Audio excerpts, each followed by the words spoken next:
Hi, I am here to talk to you about Google News and everything that can be used with it as a teacher and as a student. So, first starting, what you want to do is go to news.google.com.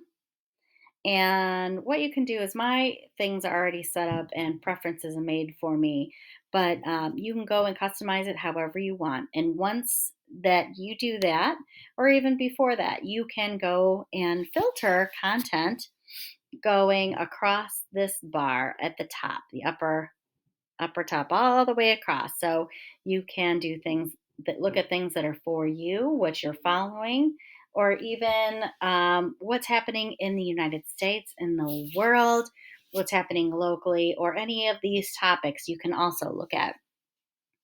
So, when you are looking and picking information, it can be useful for students. Let's say if you are a social studies teacher and you are working on a unit on Mesopotamia with the Tigris and Euphrates, and you know at the same time that a science teacher is doing something on water quality or things that are happening to the earth, that you might be able to pull up an article for you to look at in class that is a cross curricular thing. So, if I wanted to do that, for example, I would go to the world icon there to be able to search things up. So, let's say if I want to do Tigris River water quality,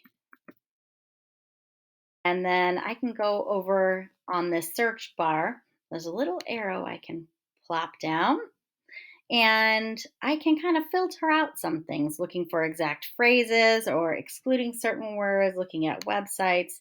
And what I would say also is if you are a teacher and you're deciding to use this as a current event or as an article, just to be aware of the sources that you are using as information. What kind of news agencies are you using? And how are you going to handle the things, the bias that can come with some of the media? So, if I were going to pull something out, I would use one that I know is not biased, one media outlet, and I would say it would be Reuters. So, I would look that up, and this is what it would pull up for that. So, I could look up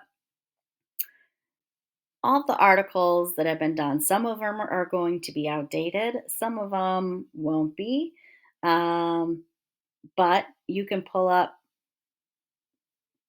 the different things that I wanted. Let's say if I wanted to choose this particular article, I could pull that up and have students look at that or assign it, let's say in a Google Classroom for kids to look at, and even ask them how it relates to what they're learning about in science.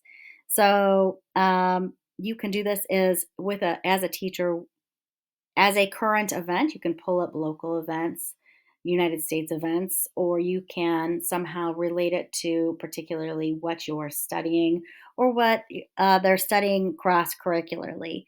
Um, I would also say you can look at things that are relating to topics, like I said, to science, or even like if you were a language arts teacher, if there was a subject that came up in a book that your class was reading, you can look up an article that has to do with that subject from real life for them to understand it further.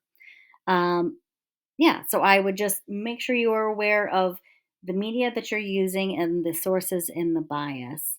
For students, how you can use Google News is I would say you can use it for local news or events. And also, I mean, a lot of times, even I use it for entertainment purposes. What's happening with the latest celebrity gossip? So, that's some things that you can look at for Google News. And it is a great thing to use on a daily basis. Thanks.